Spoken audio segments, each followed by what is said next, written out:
Okay. Would you like to start? Oh, I don't know why I just got the giggles all of a sudden. What, you got the giggles too now? Hi! What's up, guys? So we are at Yellowstone National Park, and we are going to go over the map with you. Yes. It kind of makes a big 8, and we're going to start on the west side at the top west corner, Mammoth Springs, where we're camping, and then we're going to work our way all the way down around the loop. Sounds about right. So we'll be looking down at the map, make sure we don't miss anything as we share it all with you guys. All aboard! The campground, it seems that people either love or hate it. We love it. Yeah, we're lovers. So it's $20 a night, dry camping, water spigots everywhere, very clean bathrooms, flush toilets, no showers. I think that the sites are pretty level, private. I mean, you don't have like a huge yard or anything, but you have picnic tables, you have a fire pit. Yeah, and they're all pull-throughs too. Yeah, so which is fantastic. It can accommodate big rigs. It's about 5 miles from Gardner, Montana, which is a little town north that you can get anything that you need, groceries, few restaurants, really everything that you need you're going to find around the park anyway, gas, general stores, that kind of thing. Mammoth Hot Springs. I was expecting to hate it.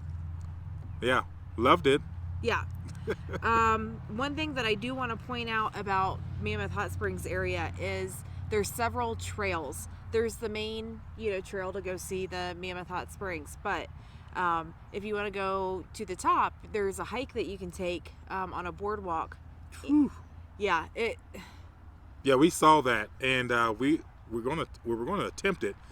Actually, there's an app. There's the Yellowstone National Park app, and on this app, I seen what was called the Upper Terrace Drive, and it was actually really pretty drive. It's like 2 miles, and it's a one-way road, but you're basically to the top when you park. Parking's a little bit limited, but people pull out in and out constantly. We got to everything we needed to see. Yeah, you got to the top, didn't have to hike all the way up there and kill ourselves doing it. Nope. And we were able to enjoy the top of the upper terrace. Yeah, it was beautiful. Okay, so moving down from there, there is just a few miles down when you're headed from Mammoth to Norris. There is something called Golden Gate. What that is a bridge on the side of a mountain. The bridge used to be wood, and it was just this rickety. Anyway. As far as I'm concerned, it's still, because I'm afraid of heights, it's still rickety. No, it's not. It is very stable. I can't even explain it. You just have to see it. It is very stable. It is beautiful. So from Mammoth to Norris is actually a pretty easy drive. Once you get around Golden Gate, you're going to see a waterfall, and then from that point after the waterfall, you're going to be going through some valleys. Even though it might say things like Sheep Eater Cliff or Obsidian Cliff, nothing is scary from Mammoth after you get to that waterfall to Norris. Ben could make that drive no problem. Yeah, I can attest to that. I was able to drive that no problem. It's a really beautiful stretch, like you said. Just meadows. Lots of picnic areas. Yeah, absolutely. Okay, so once you get to Norris, there is a campground in Norris. Again, that is $20 a night. We found that campground to be smaller sites, not very level. It just wasn't really our cup of tea. They're kind of tight. I think those sites were really geared for more tent camping, also single axle. Yeah. Trailers, pop-up trailers, if you will. Anything over, I'd probably say anything over 20 feet. Yeah. It's not going to be a good look for you. Anything under that, you should be good. The great thing about Norris is the location, because you're very centrally located there. So we thought about moving. What kept us here was that we liked this campground a lot better. Yeah, for sure. So, but Norris is the much better location.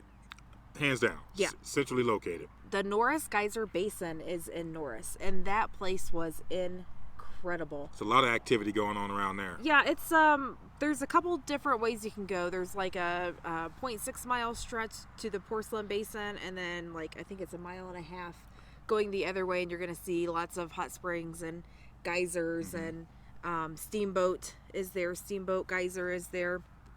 which is a really cool geyser. It's unpredictable though. They don't really know exactly when it goes off, but it is an active geyser, and it is pretty big from what we've heard. Yep. And then the next stop from Norris would be to Madison. And that's not a very big stretch. It's like 15 miles or so. You're going to pass Artist Paint Pots. Nah. Don't bother. The Barrel Spring, you will see that from the road. And there is a little place to pull out and park there. Pretty cool. Beautiful blue spring. And it is so loud. It's very cool. Very cool. It sounds like a jet engine going off. Yeah, it's constantly. It's amazing.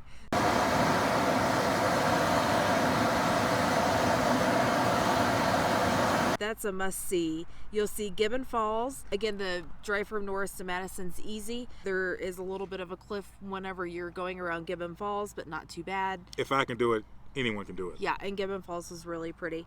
Once you get to Madison, you are going to be in that main stretch, the main drag. Where you're going to see Grand Prismatic and Old Faithful and all of those places that you've looked at, since you were a kid that you have to go see. So, Lower Geyser Basin is that anything first. like Lower Geyser? That's it. Yeah, that's what I was trying to say. And there's a little drive, Firehole Lake Drive. It was a decent drive. It's a one-way road. It was worth doing. Yeah, for sure. That's another If little you have active place to go through and drive through. Yeah. We're gonna get to Midway Geyser Basin. This is where Excelsior Spring and Grand Prismatic Spring are at. Excelsior is humongous. And it's like this sky blue, and it's just steaming like crazy. It pumps out 4,000 gallons per minute. It is unbelievable. So in addition to that, you've got Grand Prismatic, which from ground level, everybody said, oh, it's not that big of a deal. Yeah, it is. Wrong. It's a huge deal. Yeah, it is so cool from ground level. So in addition to that, when you want to see it from, higher to get, the colors, and not necessarily experience the spring, but really experience those vivid colors, and they are vivid. They are super vivid. You're going to take a trail that's up the road, and it's not marked. It's called Fairy Falls. You're going to take this Fairy Falls trail, and it is about a mile in and a mile out. Roughly about 20 minutes in, 20 minutes out. Yeah, and for the most part, the trail is easy. About the last quarter of a mile, you're going to gain about 100 foot in elevation. Yes, you are going to definitely feel it a little bit. But it is so worth it. You get the perfect view of this spring, and the pictures that you've seen of these vivid colors on Grand Prismatic. That's exactly what it looks like. It is unreal. Yeah, never seen anything like it before. It's picture perfect. Yeah, and a lot of people say, well, you need to go when the sun is at the highest, around noon or so. It does not matter. It was cloudy and about to storm when we went, and it was incredible. Yeah, I'll see the pictures. It was phenomenal. Yep. Okay, so after Midway, you're going to get to Biscuit Basin. There were a couple cool springs there. Biscuit Basin. Yep. That was where the Sapphire Pool was. Loved it. The most beautiful color blue I've ever seen in my whole life. Yeah. For sure. It was incredible. The Black Diamond Pool, that was a really suitable name for it. Again, another really blue spring, and it almost looked black around the outside. It was really cool. So Biscuit Basin. Biscuit. That's what my sister used to call my other sister. Isn't that hysterical? Okay, so all these Lower Geyser, Midway Geyser, Biscuit Basin, Upper Geyser, there's boardwalks to walk around, and all of them are less than a mile. All of them are very easy walks.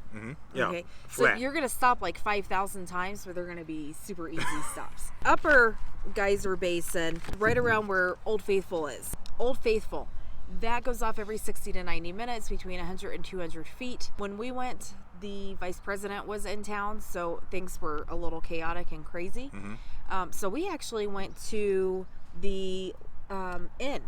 Old Faithful Inn. Yes. And we got us some lunch, and we sat out on the terrace, and we waited for it to go off, and we kind of avoided all the crazy crowds. Yeah, I mean, a lot of people really want to be down by the geyser, which is understandable. But, oh yeah, I'm sure it would be phenomenal down there. But being up on the terrace, like Christina was saying, it's not a whole lot of people up there. It's not crowded. You've got a great view. And you get something to eat. Yeah, and you're probably about 300 yards or so away from it. But when you think about 100 to 200 feet of this geyser going Yeah. 100 feet up in the air, you're going to be able to see it really easy. However, how'd you feel about it when it actually erupted? I really enjoyed the springs and being in the smaller geysers that, I don't know, it was really neat, and I'm really glad that we did it. And I'm glad that we did it where we did it. Had we been down there amongst the crowd, and Right. To me, it wouldn't have been worth it. Yeah, no, I mean, we've seen so much since we've been on this trip, and it's a must-see, and I'm glad we did it. But I was a little underwhelmed with it when it went off. It was just meh. Yeah, and whenever you stop at these places, all these geyser basins, you're going to see all these little geysers going off right in front of you, and they go off like every few minutes. I don't know, and it's not, they're all kind of busy, but they're not nearly as busy as Old Faithful, because that's where the main visitor center is, which the visitor center was great. Meh. Okay, so right next to Old Faithful, you're going to find Black Sand Basin, and I did not want to stop there because I read reviews about it, and the reviews weren't great, and we just thought, well, why not? We're here. Well, at Black Sand Basin, there is the Emerald Spring, or it's called Emerald Pool, Rainbow Pool, Cliff Geyser, Sunset Lake. Yeah, they've got quite a few there. Sunset Lake was almost as beautiful as Grand Prismatic from ground level. The Emerald Pool and the Rainbow Pool, those were really cool. The Cliff Geyser, again, that was another geyser that would kind of go off right in front of you. Yeah, so don't be like us and don't hesitate to think about maybe not going there. Definitely do it. Yeah, all those different geyser stops, stop. You won't be disappointed. Okay, so from Old Faithful down along the bottom stretch, the very southern stretch, you're going from Old Faithful to West Thumb. Pretty drive. There is something called Craig Pass. You're going to go through the Continental Divide. It's not an ugly drive or anything, but there's not a whole lot to see, but you are up pretty high. Yeah, about 8,300 feet. Yep. From West Thumb to Lake Village and Bridge Bay, that area, it is the most beautiful drive. Yeah, because you're driving right along the coast of the lake, and all you see is water to your whatever side you're going to be on, but it's beautiful. Yellowstone Lake is humongous. it looks like an ocean with mountains in the back. Yeah. It's so nice. And there's lots of pullouts and picnic places along from West Thumb to Bay Bridge. There is another campground in Bay Bridge. That was actually a really nice campground. Like 400 sites there. Yeah. And that's right. It was really spacious. It really had that campground feel to it as well. I need to change our focus. What happened? The clouds. Sorry guys, had to change the focus. This weather's crazy here. It changes constantly. Not to mention ebony and ivory here. It's always fun trying to get the focus to come in. So Bridge Bay Campground, there wasn't a lot of privacy, but plenty of room for big rigs. Yeah, and it's great for solar also. If you have solar on your rig, it's great because there's a lot of open area. Not a lot of trees there, so very open for solar. Yep. Okay, so Bridge Bay also has a ranger station that has a boat launch. You can rent boats there. You can bring your own boats. We actually rented a boat. That was a blast. It was a blast, and it was unexpected. We had no idea. It was not on our radar at all. We were just driving, and we came across a marina, and we said, you know what? What the heck? It's only $59 for an hour. Yeah. You can't beat that. That's the lowest price we've ever seen for renting a boat to take out yourself. So yeah, we jumped on it. Man, we've come across so many places in Florida where kayaks are $40 an hour, so yeah, for sure. We were good with the motor. There is also the fishing bridge close by, and that is the only full hookup campsite in Yellowstone. It is closed 2019. It's being redone, but the fishing bridge itself is really cool. Well, there is a lot of construction going on throughout the park as well. So I think that app that you spoke of earlier tells you about the different construction zones too. So do yourself a favor and download that app because it also works without any internet or Wi-Fi. And you're not going to find a lot of that here. Not at all. Along with Bridge Bay, you're going to find some hotels and some inns. We ate at the Lake Lodge. Yes. The food's okay. Not too expensive, but the view is spectacular. Yeah, looking right over Yellowstone Lake.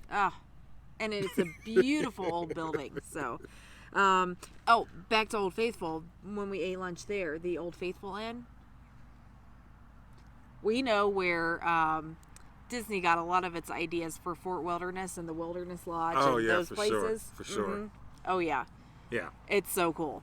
Okay, so... We digress. Yep, from Fishing Bridge, the next stop when you're going north on the eastern side of that figure 8 is going to be Canyon Village. That is where you are going to find those gigantic waterfalls. Mm-hmm. The upper falls is 109 feet. The lower falls is 308 feet. That is 100 feet higher than Niagara Falls. Yeah, it was a little nerve-wracking for me because you're literally like on the edge of the canyon, so you can get down there and see these falls. They call it Grand Canyon of Yellowstone. And it's a big one, too. It's 1,000 feet deep, and there's places that are like 400 to 1,500 feet wide. So when you get next to one of those cliffs, it is straight down 1,000 feet. Yeah, so basically I didn't see much of that. Only time I got a chance to see it is when Christina brought it back to me on her phone and her video. Well, he did the, it's called Artist Point, where you can see the whole canyon all the way to the lower falls. I did. And he did fine with that. The cliff's not as... I don't know. It's hard to explain because there's not really... when you're looking at the falls from a distance, you're not really on a cliff. Yeah. There's a background to you. There's ground behind you, and that surrounds you so you can see it. So I felt a little safer with that around me. Exactly. When you're looking at the lower falls from the brink, don't bother. Go to the next stop. It's called the Outlook. That's what kind of scared Ben, and he couldn't really make it out all the way. But that is going to be your best view of the lower falls. Artist Point was fantastic. Parking is plentiful, but man, it is so busy. But that outlook of the lower falls, if you find that, and all you have to do is look on the map, that's going to be your best view of lower falls. Take our word for it. Breathtaking. Canyon Village also has a campground. Again, dry camping. If you have solar, don't expect a lot of power coming in, or Wi-Fi signal for that matter. Nope. But it is a really nice campground. For sure. And again, centrally located, as centrally located as Norris would be. Yeah, and it will accommodate big rigs, small rigs, medium-sized rigs, tents, you name it. And circling back to Madison, that was definitely the best campground. That is a reservation campground, so is Canyon. Had we been able to make reservations for Madison, we would have moved. Oh yeah, for sure. There are really, really tall pine trees. We probably wouldn't have gotten a lot of solar. But man, what an incredibly beautiful campground. Yeah, and they are generator friendly too. I mean, there's a time frame, but you can use your generator also. We did notice some mosquitoes there, and I think that one was $26 a night. But that campground, uber nice. So from Canyon going north on the eastern side, you are going to come to Tower Fall. There's a campground there. They are very small sites. Nice campground, but and it is a first come walk up site campground also. We would have even fit, and we're only 23 feet. Yeah, but most of the campgrounds here, it's actually a combined length. So. Like, for instance, Indian Creek, you can't be a combined length, so your truck and your trailer can't exceed more than 35 feet. Right. And we even drove through, and we've seen plenty of sites where we would have fit in fine, but apparently they don't let you stay there unless you are less than 35 feet. So maybe you could try it. Yeah. Let us know. Yeah. Tower Fall, you won't fit. You won't be able to make the turns. You won't fit. Now, the actual waterfall there, cool waterfall. There's a little bit of a walk to get to that waterfall, and you're kind of far away from it, and there's some trees blocking it, but you can tell it's a really cool waterfall. So now from Canyon to Tower also, that is where you're going to cross over some mountains. Yeah. You're going to cross over some passes, Dunraven Pass, Mount Washburn. Yeah. And there are some, you're pretty high up. You're over 10,000 feet. Yes, you are. Yeah. But it was really pretty.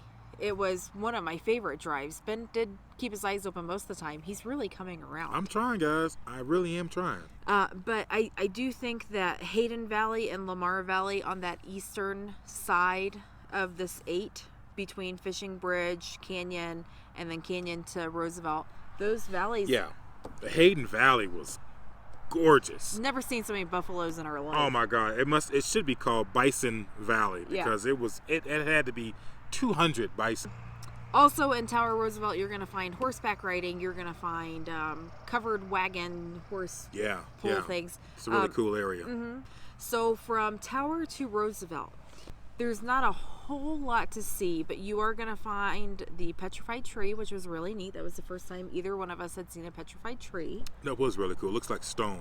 Yeah. I mean, you can tell it was a tree bark, but it looks like it's stone now. Mm-hmm. Make sure you check it out. And you will find my favorite waterfall that we've seen the entire time we were here, and that is, I'm going to spell it for you because I don't know if I'm going to pronounce it right. Spell it, babe. Undine. I think it's Undine Falls.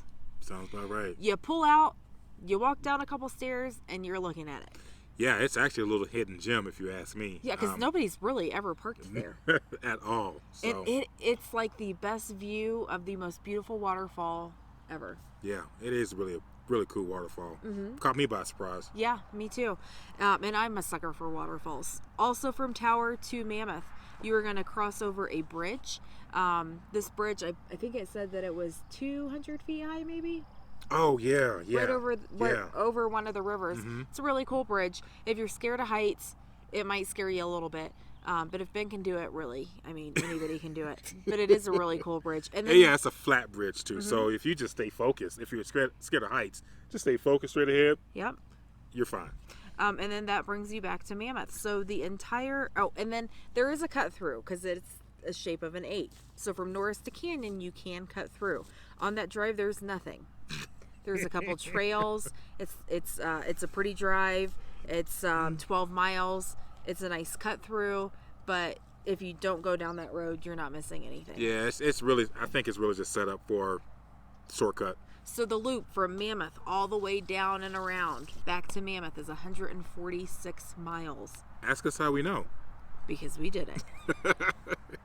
We sure did. So we've been here for 7 nights. We do think 7 days is plenty of time. Absolutely. Even though Old Faithful didn't wow us, the area wowed us. Yeah, it really looks, when you get there, it will remind you of a theme park, hotel resort. I mean, it's really awesome. Yeah, it is. The visitor center, the restaurants, everything is nice there.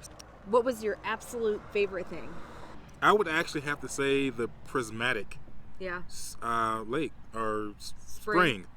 It's looking at it at the ground level, it's really cool, but do yourself a favor if you are able to take that little short hike and get up there and check out that overlook, because the colors, you've never seen anything like it before. Nothing ever looks as good as these enhanced photographs that you see. Yeah. Yellowstone does. Touché. It is one of the most beautiful places I've ever been in my life. Everything is very picture perfect. You do forget that you're on the world's largest super volcano. Yeah, and there's that. Yeah. So that's kind of scary. I think that my favorite thing was just actually the very long drive, and then stopping wherever you want to stop.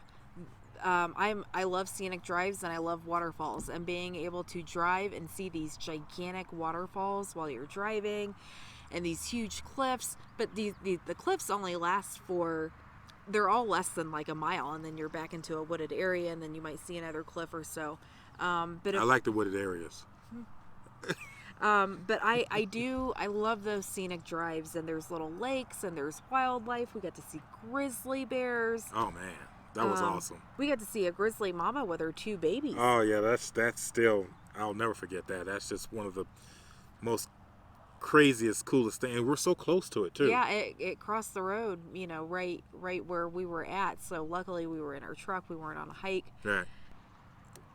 It's breathtaking. Yeah, I mean, what more can you say? You just need to get out here and explore it yourself. You will not be disappointed. There's so much to do, so much to see, and the place is like God just made sure this was perfect. Exactly. It's time to go get some ice cream. Yes. Up the road a mile. Her favorite, and I think that's dinner, is ice cream for the night. Man, the ice cream here is phenomenal. And it's inexpensive, And too. take it from me, I'm an ice cream connoisseur. That she is. That she is. All right, guys, we will see ya on the flippity flop.